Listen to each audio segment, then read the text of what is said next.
ilham yang disampaikan kepada orang-orang manusia yang baik, yang soleh, itu yang mengantar juga malaikat Jibril, tapi namanya ilham, bukan wahyu.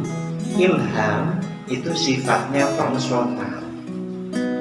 Tidak bisa orang mendapatkan ilham lalu kemudian aku nabi baru, itu nggak boleh. Nah, bahkan disampaikan kepada orang-orang tanpa menyebut nabi baru bahwa saya dapat ilham dan ini juga untuk kalian, itu juga tidak boleh. Biasanya ilham itu bersifat terbatas, ilham itu bersifat personal maupun sekelompok golongan tersendiri.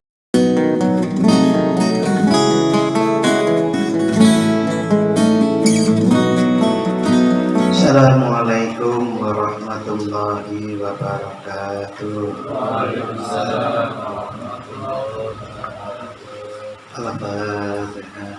A'udzu billahi minasyaitonir rajim. Bismillahirrahmanirrahim.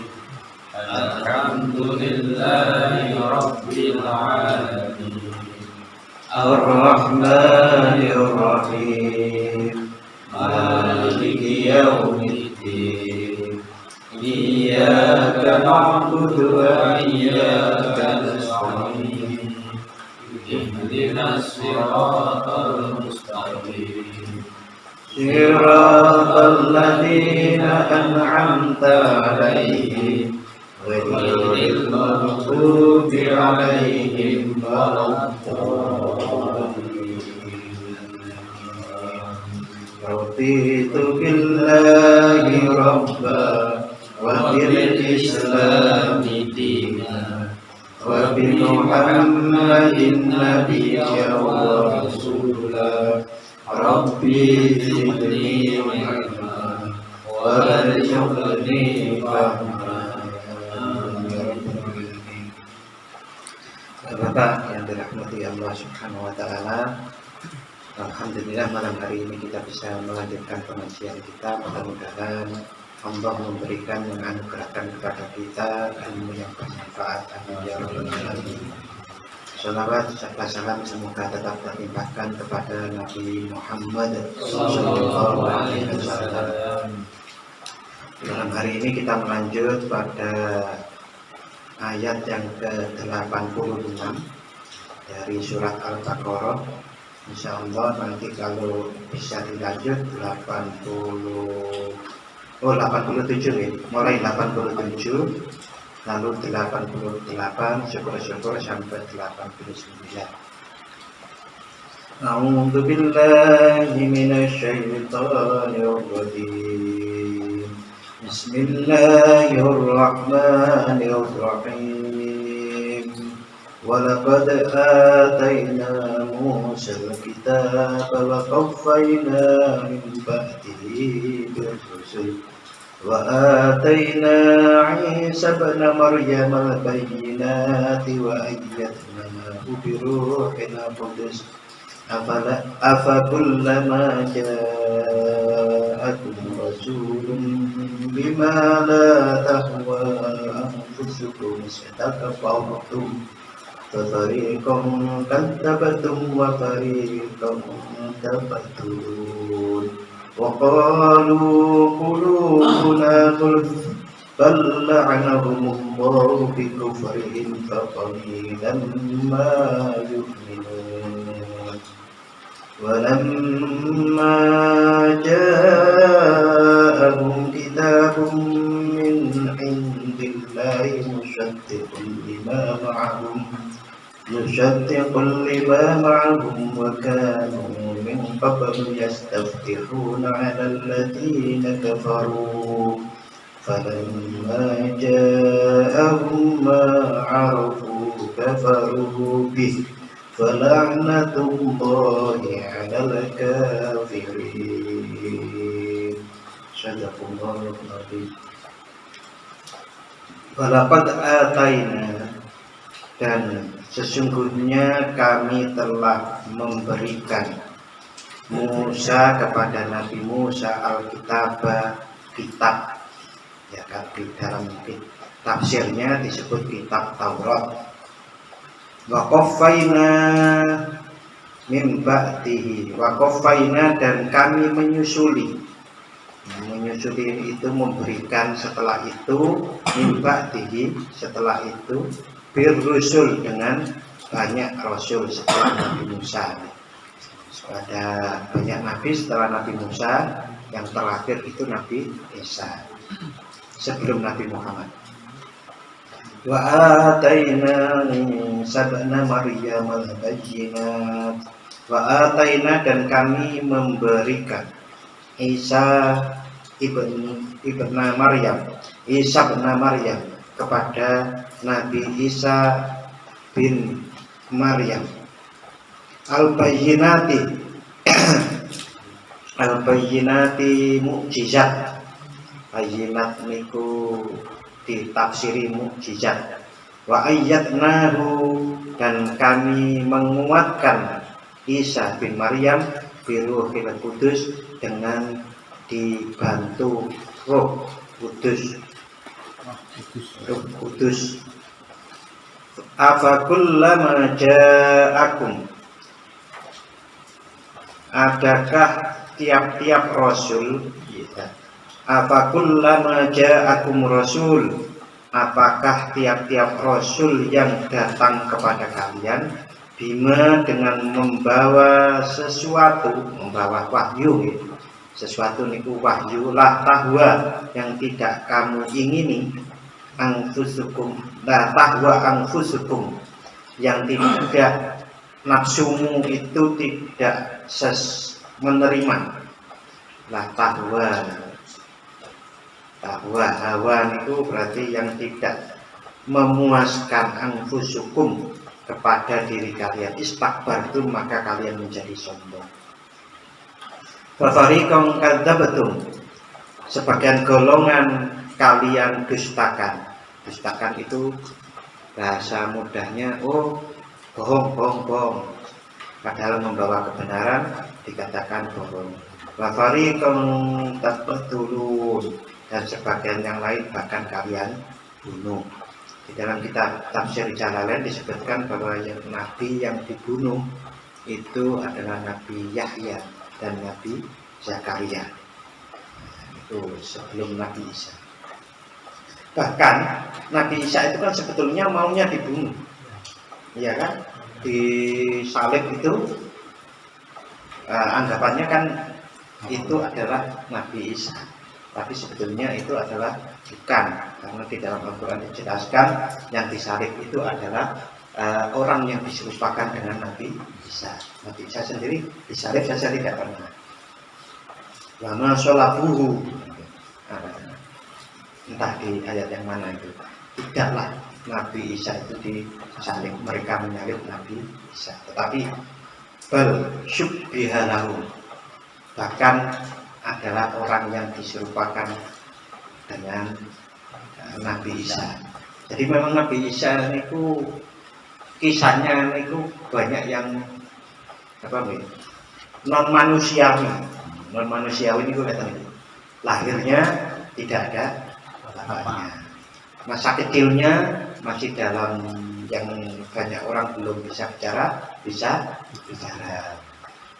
menghidupkan orang mati, lempung dibentuk jadi burung, orang yang sakit lahir bisa sembuh. Nah, meninggalnya loh begitu juga, sampai ada orang yang diserupakan dengan Nabi Isa, padahal bukan. Ini kan luar biasa semuanya.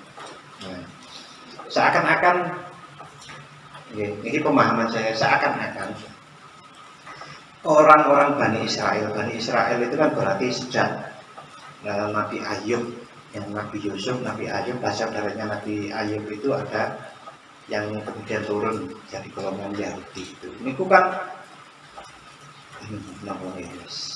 kalau bahasanya itu, bahkan kalau di daerah saya orang memaki orang lain itu dasar Israel. Israel terus pokoknya bener disalahke. Yang penting benar disalahke ya karena kesombongan itu dia. Nah, pada malam hari ini saya tidak akan membahas tentang itu karena kemarin sudah banyak kita kupas tentang kaum Yahudi atau Bani Israel ini. Dan malam hari ini saya mencoba fokus menjelaskan tentang Nabi Isa alaihi salam yang dikuatkan dengan Ruhul Kudus. Jadi di Ruhul Kudus ini kan sangat sering kita dengar walaupun bukan orang Muslim yang mengatakan ya. Nah, tapi saya pernah kedatangan orang yang didatangi bukan saya sebetulnya, mahasiswa teologi mahasiswa di sini. Apa nih, Ukrim S2. Nah, ini datang ke salah satu tetangga saya, kebetulan saya di sana. Lalu dia mengatakan ngutip ayat Bible. Dia mengatakan ayat Bible mana? Saya coba lihat. Oh iya benar ini, saya bilang gitu. Ayat ini benar gitu loh. Nah, ya memang benar. Nah, di situ ada kata-kata Ruhul Kudus kalau tidak salah itu. Tapi Anda salah menafsirkannya. Loh, kok salah? Ruhul Kudus itu malaikat Jibril. Oh ya enggak, begini. Saya bilang, Anda bebas menafsirkan versi Anda. Saya juga bebas menafsirkan versi saya. Tapi habis itu ya terus pergi. Mau diayali ya. Mungkin ya, wah musuh mengayal repot. Dan setahu saya memang udah nggak pernah kembali lagi. Ya, kita akan mencoba memahami tentang Ruhul Kudus itu tafsirnya di dalam Al-Quran bagaimana. Yang pertama, kata Ruhul Kudus itu juga ada di ayat 110 surat Al-Maidah. Di sini juga menceritakan tentang Nabi Isa. Saya baca terjemahnya. Dan ingatlah ketika Allah berfirman, wahai Isa putra Maryam, ingatlah nikmatku kepadamu dan kepada ibumu sewaktu aku menguatkanmu dengan Ruhul Kudus. Nah, ini ada di ayat ini juga. Lalu para ulama niku menyatukan ayat-ayat Al-Quran yang kemudian membentuk satu tafsir. Tafsirnya Ruhul Kudus itu adalah malaikat Jibril. Di antaranya di dalam ayat 193 Quran surat Asy-Syu'ara, nazzala bihir Ruhul Amin. Niki bahasanya Ruhul Amin. Ruhul Amin itu adalah Ar-Ruh Al-Amin. Al-Amin itu yang dipercaya. Lalu kemudian di surat Maryam ayat 17. Di sini terjemahannya, lalu dia memasang tabir yang melindunginya dari mereka. Lalu kami mengutus ruh kami.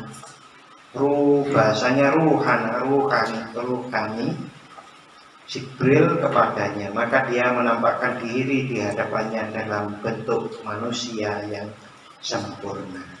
Jadi surat Maryam ayat 17. Pun kita nih surat Al-Baqarah tadi, lalu surat Asy-Syu'ara 193, Maryam 17, lalu Al-Maidah 110.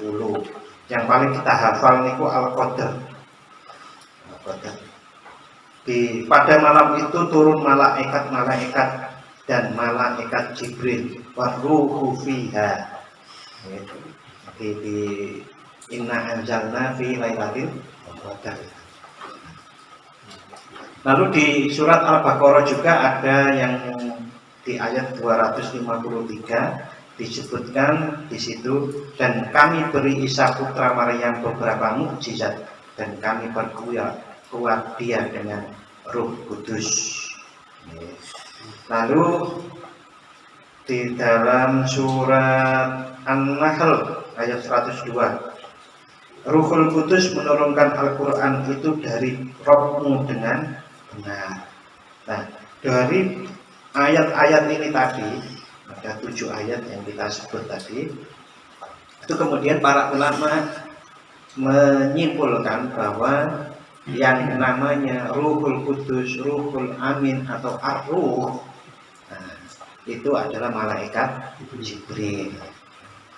Dan ini juga diperkuat dengan sebuah hadis yang diriwayatkan oleh Imam Bukhari dan juga oleh Imam Muslim, bahwa dari hadis Sufyan ibnu Uyainah, dari Az-Zuhri, dari Sa'id ibnu Musayyab, dan dari Abu Hurairah radhiyallahu an, bahwasannya Khalifah Umar ibnu Khattab pernah melewati Hasan ibnu Sabit yang sedang mendendangkan syair di dalam masjid.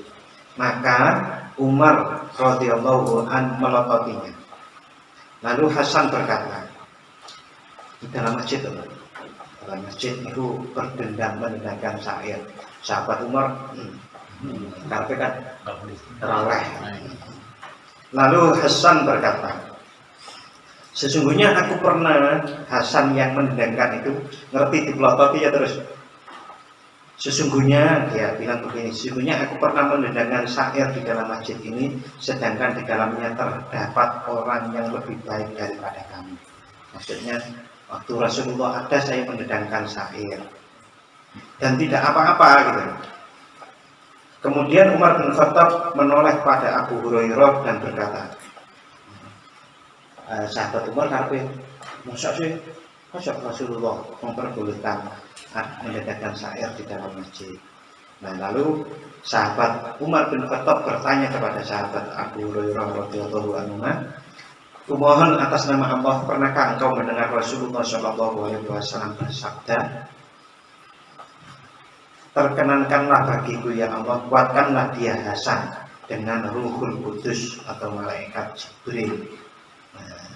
Maka Abu Hurairah menjawab, Allahumma na'am, ya.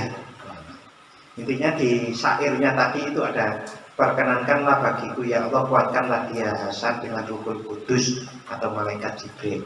Nah, Rasulullah itu saat Hasan mendendangkan syair bahkan mendoakan Hasan untuk izinkanlah ya Allah, perkenankanlah, kuatkanlah dia dengan Ruhul Kudus.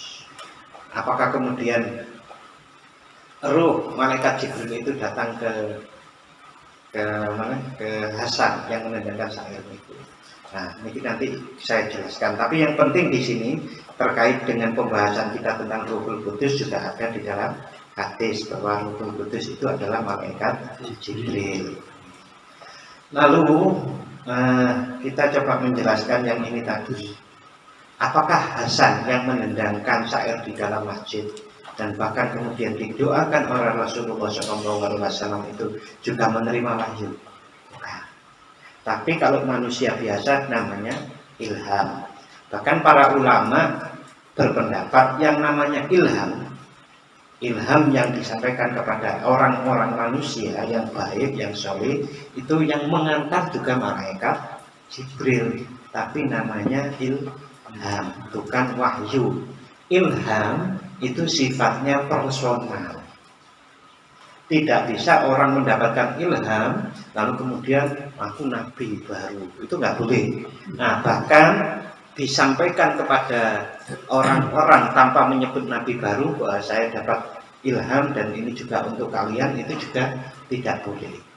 Biasanya ilham itu bersifat terbatas. Ilham itu bersifat personal maupun sekelompok golongan tersendiri. Contoh, ilham yang diberikan oleh malaikat penjaga. Malaikat penjaga itu Quran surat Ar-Ra'd ayat 11.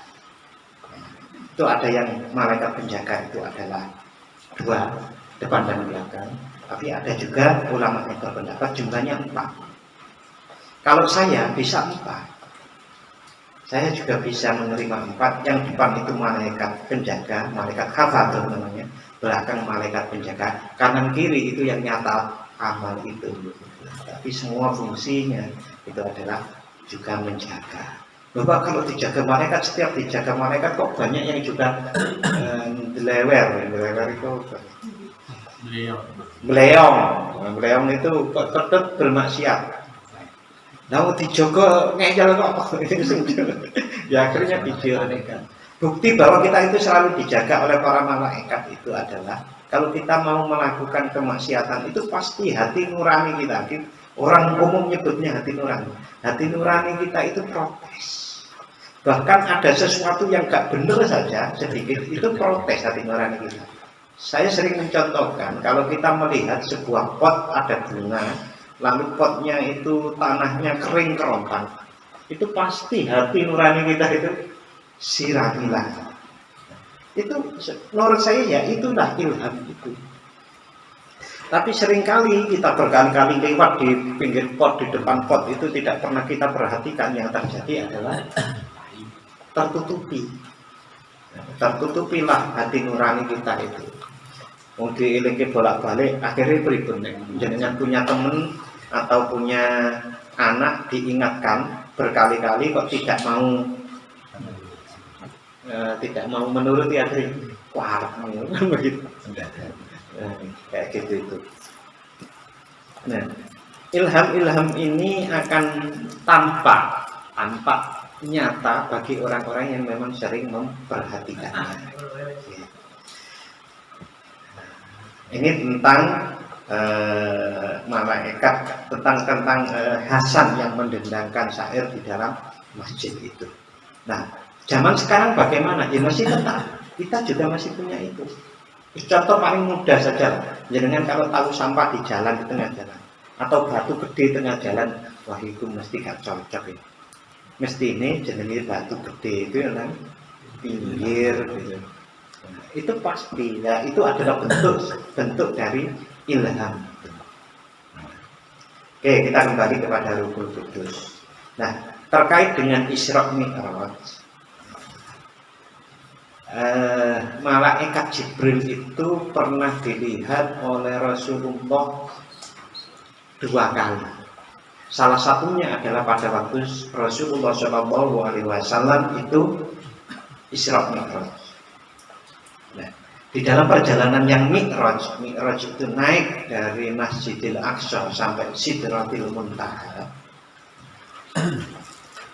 Di Sidratil Muntaha itu Rasulullah SAW melintasi batas yang mana tidak mampu dilewati oleh malaikat Jibril. Perbandingannya nggak terlihat. Malaikat Jibril itu mengapa kok sangat khusus? Bagaimana ada di surat Al-Qadar tadi. Kan pada malam Lailatul Qadar malaikat turun, ya. Dan di antara malaikat itu ada Ar-Ruh. Ruh di sini adalah malaikat Jibril. Mengapa kok disebut secara khusus? Karena malaikat Jibril itu gampangannya gitu. Pengarep, panglima atau paling hebatnya malaikat itu malaikat Jibril. Paling hebatnya manusia itu adalah Rasulullah Nabi Muhammad SAW. Nah, oleh karenanya kan banyak ulama berpendapat yang namanya manusia itu derajatnya bisa lebih mulia daripada malaikat. Mengapa kok begitu? Karena manusia itu diciptakan dengan godaan-godaan yang melingkupinya. Nek lulus oleh api, gitu. Hawa nafsu, bahkan setan, gitu. Saya nggak pernah dengar yang namanya iblis itu menggoda malaikat, kan nggak pernah. Yang digoda manusia, kan. Maka godaan-godaan baik itu godaan hawa nafsu, katakanlah hawa nafsu itu adalah internal. Yang eksternal itu adalah iblis. Iblis itu bisa berupa jin, bisa berupa manusia ya. Nah, setan itu bisa berupa manusia, bisa berupa jin. Kok lulus, maka derajatnya lebih tinggi. Nah, contohnya ya Nabi Muhammad dengan malaikat Jibril. Nah, ya kita sebagai pengikut Nabi Muhammad punya nggak peluang seperti itu? Ya punya.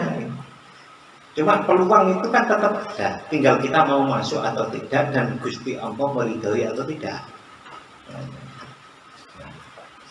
Maka para alim, para ulama niku sangat tegas nih, sangat tegas bahwa manusia-manusia yang mulia-mulia itu akan juga mempunyai kemuliaan-kemuliaan yang bahkan kemuliaannya itu bisa melebihi para malaikat walaupun itu bukan malaikat yang tertinggi. Itu diantaranya dianugerahkan oleh Allah kepada para aulia, kepada para wali Allah. Oke, Bapak-bapak yang saya hormati, ayat berikutnya. Jadi kaum Bani Israel, kaum Yahudi itu sudah dikasih kitab Taurat, bahkan kemudian nabi-nabi setelahnya dan kemudian Nabi Isa alaihissalam itu masih tetap tidak mau beriman, tetapi mereka tetap istakbartum tadi. Mereka itu sombong itu tidak mau menerima kebenaran. Nah, kemudian mereka itu setelah disampaikan wahyu ini oleh Rasulullah kepada kaum Yahudi, waqalu qulubuna gulf, bahkan mereka itu menjawab bahwa hati kami itu telah tertutup. Hati kami itu ada tutupnya sehingga tidak bisa menerima keimanan. Tetapi ini dijawab oleh Allah, balla anahumullahu bi kufrihim. Bahkan Allah melaknat mereka itu sebab kekafirannya. Faqalilan ma yu'minun, sedikit sekali di antara mereka kaum Yahudi Bani Israel itu yang beriman. Nah, di sini yang paling penting kalau mau kita bahas lebih lanjut itu bahwasannya seseorang itu bisa dilaknat oleh Allah kalau dia itu adalah kufur. Kufur itu di sini lawan kata dari iman. Nah, kufurnya Bani Israel itu, Bapak, yang menarik di sini itu adalah setelah mereka menerima banyak bukti yang menguatkan adanya Allah dan kebenaran Nabi Musa sebagai Rasul, itu masih ditolak. Sudah banyak bukti, tetapi masih menolak. Dulu sekali sudah, entah pertemuan yang keberapa itu, pengajian yang keberapa, kita sudah membahas itu. Di antara yang mereka lakukan itu adalah mereka mengubah kitab, mereka mengubah ayat, mereka menjual ayat dengan dunia. Jadi Bapak, banyak sekali sebetulnya kalau kita perhatikan, tapi sulit memperhatikan itu, tapi memang ada orang yang bisa. Ada orang-orang yang betul-betul tahu kebenaran, hatinya tergerak, Islam itu benar.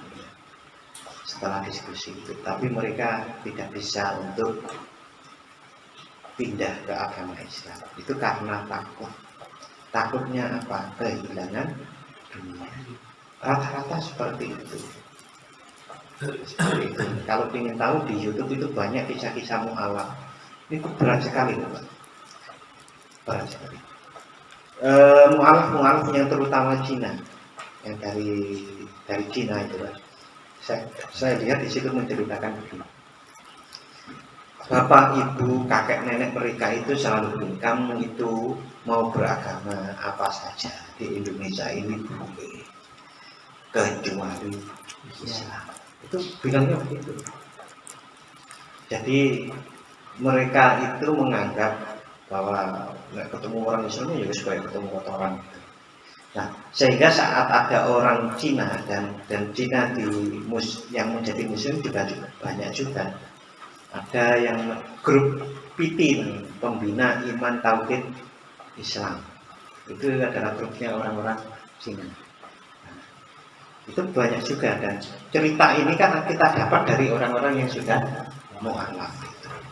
Berbagai macam ceritanya, termasuk yang kasus 2004 saat tsunami Aceh. Itu ada juga Pak Cina yang jualan dekat Masjid Baitur Rahman kalau tidak salah ya, Masjid Aceh itu. Nah, itu pas waktu tsunami itu dia melihat gitu Pak, melihat Masjid Baitur Rahman itu diangkat Pak. Jadi mengapa kok Masjid Baitur Rahman itu tetap berdiri kokoh? Itu bukannya tidak diterjang. Ya bukan tidak, ya memang nggak keterjang karena menurut penglihatan dia itu diangkat. Setelah tsunami selesai diturunkan, ya dia akhirnya beriman. Itu banyak sekali Pak. Saya senang kalau melihat seperti itu. Yang pertama, kalau melihat kisah-kisah para mu'alaf itu, kita juga mengapa sih kok mereka menjadi mu'alaf? Rata-rata karena mikir. Saya teringat di dalam surat Yunus ayat 100 itu tidak ada orang yang bisa beriman kecuali atas izin Allah. Gitu ya. Tetapi kalimat berikutnya itu ayatnya begini, dan Allah akan menimpakan kehinaan atau menimpakan dosa bagi orang-orang yang tidak mempergunakan akal ini. Jadi akal itu adalah bagian dari ikhtiar untuk mencari kebenaran, dan itu banyak dilakukan oleh orang. Bahkan ilmuwan yang sudah profesor, doktor di perguruan tinggi sangat terkenal dari luar negeri, banyak yang masuk Islam karena mikir. Karena mereka berpikir, mereka menemukan di antaranya bukti ada ilmu embriologi yang itu ternyata ilmu embriologi luar biasa saya temukan di sini. Dokter yang muslim bilang, nah itu semua sudah ada di Al-Quran. Benar. Nah ternyata itu banyak sekali. Bahkan gunung juga begitu, awan juga begitu, hujan juga begitu. Itu semua ditemukan oleh orang-orang non-muslim yang memikirkan dengan akalnya untuk ilmu pengetahuan itu, akhirnya menuju ke Al-Quran. Banyak juga para mu'alaf itu yang sudah melalang buana masuk ke berbagai agama. Dari Nasrani, Katolik dileboni, Protestan dileboni, Hindu dileboni, Buddha dileboni, Konghucu dileboni. Sampai lama itu nggak pernah melirik Islam. Karena kalau di Barat itu karena media di antaranya, itu Islam itu kan suka elek, sehingga nggak pernah dilirik sama sekali. Tapi giliran terus ketemu, kok nggak cocok ya, dicobai kabeh, ini kabeh. Nah, akhirnya ada yang menyarankan, mana Islam belum, ya cobalah, adillah gitu ya, bacalah. Jadi cara dakwah kalau orang di luar negeri itu simpel sekali Pak, karena orangnya mikir gitu. Orangnya itu mau berpikir, maka yang dikasih adalah Al-Quran terjemahan bahasa itu. Itu biasanya cukup untuk membuat orang kemudian beriman kepada Allah dan Nabi Muhammad Rasulullah. Nah, di sini disebutkan mereka itu mengaku wah hatiku tertutup nih. Ini kalau ditinggikan saringannya itu maksudnya. Kalau kita terapkan pada dunia kita sehari-hari, itu kadang-kadang saya pernah wah kalau ini dereng kantuk hidayah. Ini kan artinya, ini kan mereka menganggap hati dia itu ya belum dapat hidayah. Tapi ada yang kalau dinaikkan lagi itu mereka itu mengatakan wahai hatiku lagi ketutup. Nah, kalau kaum Bani Israel Yahudi itu dilaknat dengan itu, ya mungkin kalau kaum Muslim itu kan nggak sampai kufur, paling-paling ya maksiat, paling maksiat itu ya tetap elek gitu. Tapi kalau masih ada imannya itu insya Allah masih ada kesempatan, selama masih hidup itu masih ada kesempatan. Bahkan bisa jadi orang yang sekarang kelihatan maksiat itu bisa lebih baik daripada kita. Ya contohnya siapa ya? Sahabat Umar. Dengan contoh cepat itu. Sahabat Umar itu bunuh anaknya. Tapi habis itu ya jadi sahabat yang sangat baik sekali. Nah, di dalam kisah Jawa ya Sunan Kalijaga, Raden Said nih Pak, Sunan Kalijaga itu nih. Itu kan dulu itu sebetulnya Raden Said itu bukan tidak Islam sejak kecil, dia itu sejak Islam sejak kecil, tapi kagol. Kagol lalu kemudian lari, kemudian jadi penjahat, perampok, lalu ketemu gurunya itu Sunan Bonang, lalu akhirnya sadar, pulang lagi ke rumah, ibu senang banget ceritanya orang itu. Bapak ibunya ini muslim. Wallahu alam, namanya sejarah, kita mau menengok orang iso ya.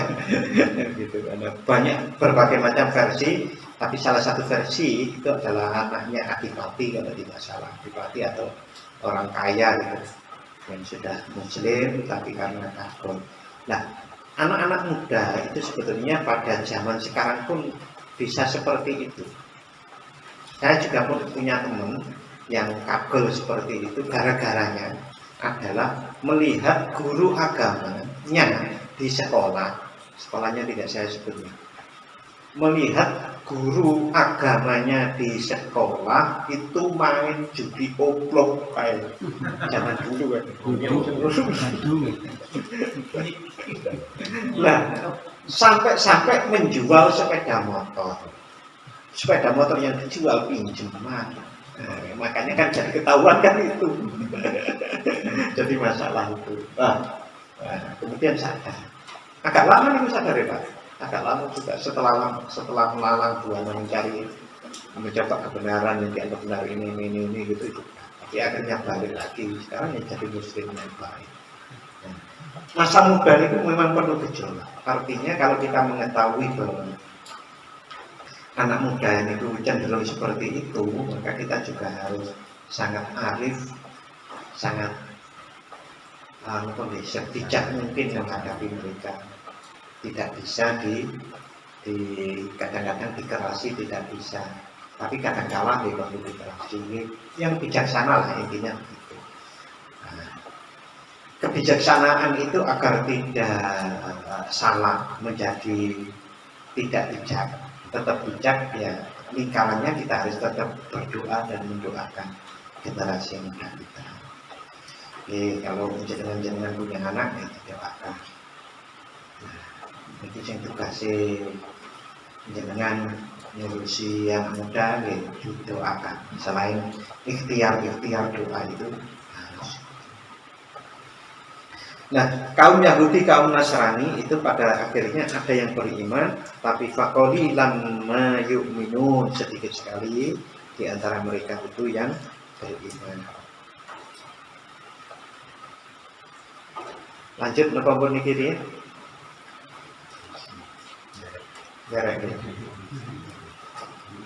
Ini terkait masalah malaikat Jibril, Isra Mi'raj. Lalu kemudian ini ada satu hadis yang saya tadi sangat tertarik dengan hadis ini, walaupun mungkin panjangnya juga sudah banyak yang paham. Dari hadis ini diriwayatkan oleh Imam Ahmad. Ya'ti 'alan nasi zamanun yusalluna wa la yusalluna. Yakti akan datang alam nasi kepada manusia zamanun, sebuah zaman yusalluna, mereka itu manusia itu pada sholat, tetapi wala yusalluna tetapi mereka tidak sholat. Jadi yusalluna wala yusalluna, mereka itu sholat tapi tidak sholat. Ini moga-moga darahnya. Nah, ini harus jadi perhatian kita bersama-sama. Untuk apa? Untuk melihat diri kita sendiri. Jangan sampai kita itu termasuk orang-orang yang yusalluna wala yusalluna, ketok sholat tapi orang sholat. Di antara cara-caranya yang bisa kita gunakan dari ayat-ayat Al-Quran, yang namanya sholat itu adalah aqimis sholat lidzikri, dirikanlah sholat untuk mengingat Allah. Satu.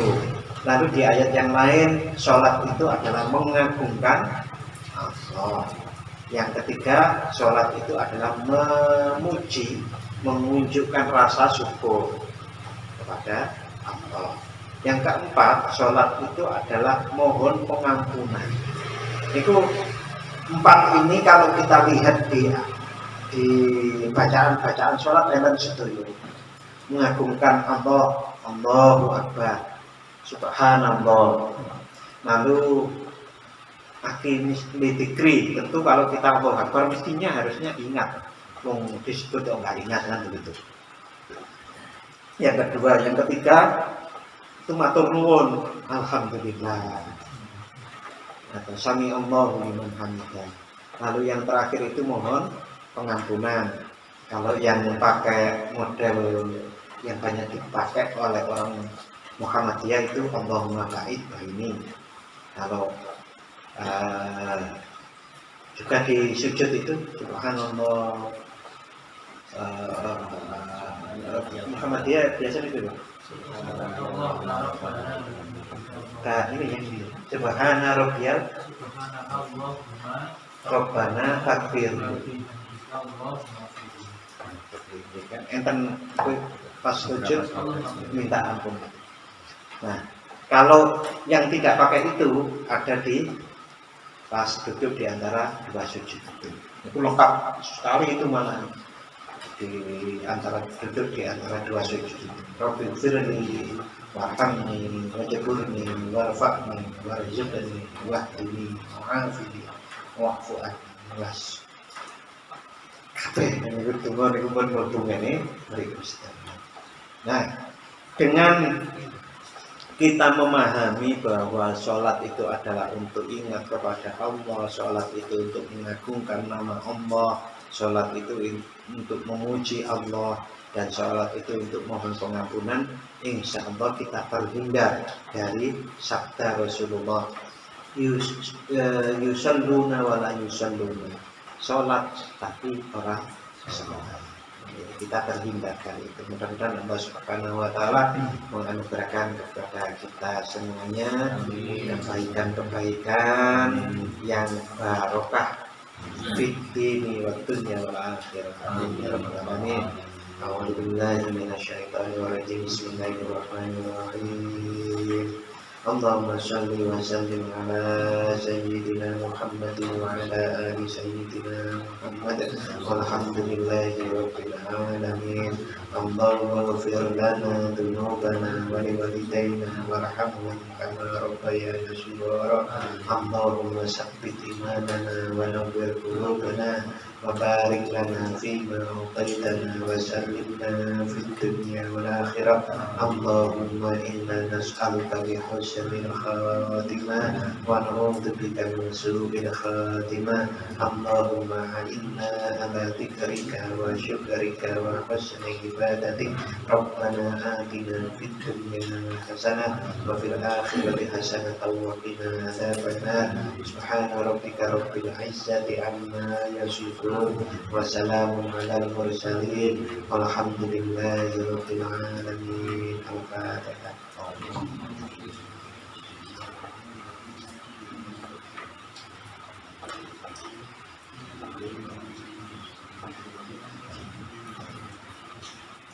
Assalamualaikum warahmatullahi wabarakatuh.